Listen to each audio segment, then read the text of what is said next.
it would be a terrible shame to pass up the opportunity to study another Shakespeare play. You've been working on Shakespeare since your freshman year.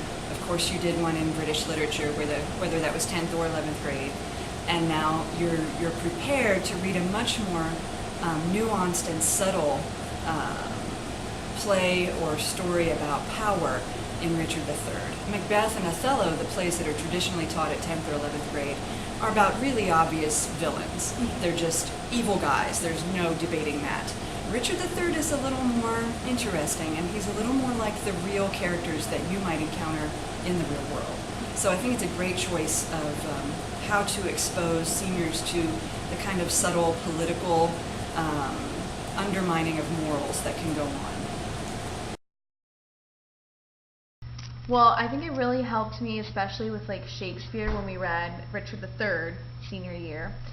I really by that time was able to understand Shakespeare and interpret it a lot better. So when we got to like a complicated story like Richard III, I could understand all of the characters and keep track of it all and interpret what was going on. And then I really was able to, for the essay, take that Denton article and I was able to look at it critically and figure out if it was a tragedy or a comedy.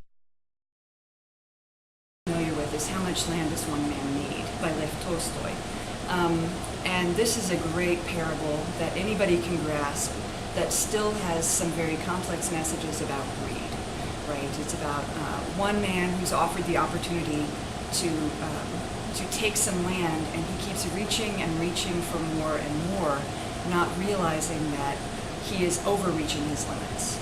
And this is a great lesson to anyone thinking about what do I need in the world. It really fits in with our Catholic mission of teaching us to live within our means, to think of others, and to do what we can and not overreach ourselves. I think they've definitely helped me become just like a better person and a better leader as well, because I can identify kind of the tendencies of humans to go towards these things like greed and power and things like that.